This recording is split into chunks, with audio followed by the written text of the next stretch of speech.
We're joined now by Eric and Corey from Santa Monica Studio. And I wanted to check in with you two on the big announce we saw just a few minutes ago, God of War Ragnarok. We finally got our first big look at it.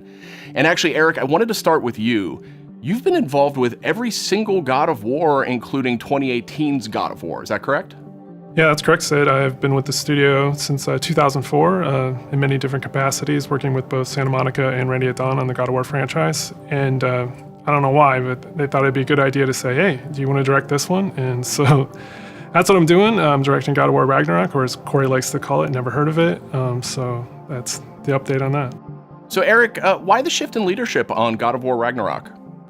It's always been a tradition here at Santa Monica to change the directors across the games. You know, we've had really good success with that. Corey's been the only repeat director, and rightfully so. He's pretty damn good at what he does. So that's kind of what it is.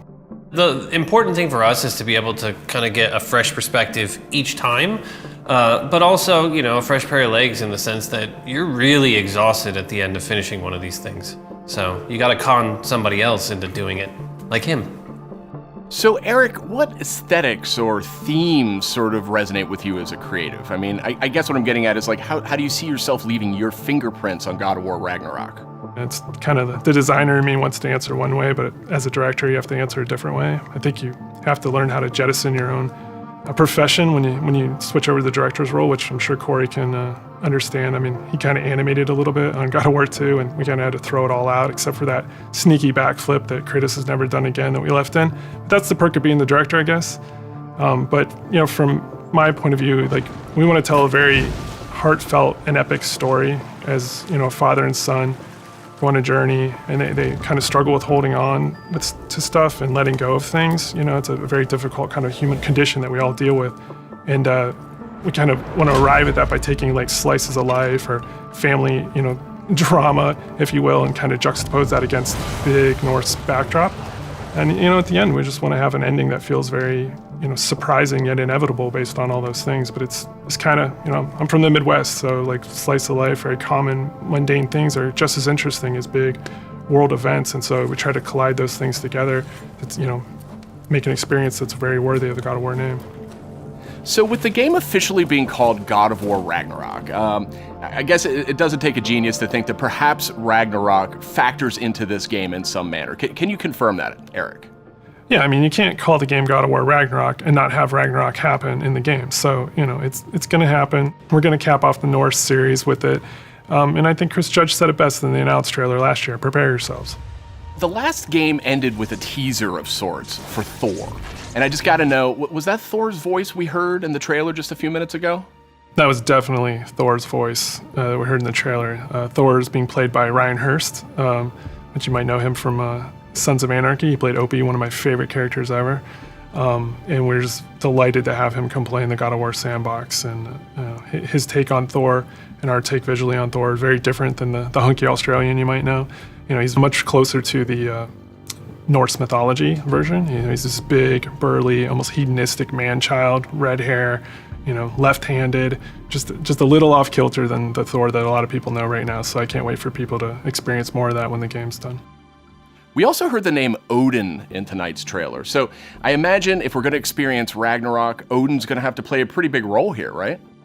Definitely. I mean, Odin is the Allfather of all the realms, so he's going to show up when Ragnarok happens.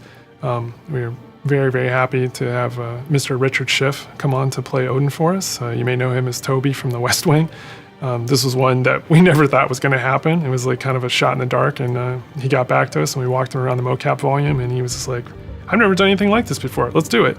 And so the kind of rest is history. So I can't wait for people to experience that and see how he factors in. And it's a very different take, again, much like Thor. He's like a old man who's just kind of busy with his own things and doing whatever he wants. And he doesn't live in a castle or anything like that. So it's again, a different take, kind of what we do. We just take what's known and curveball it a little bit and, make it special. We also saw a couple of new characters tonight. So what can you tell us about them? Are you talking about the little squid?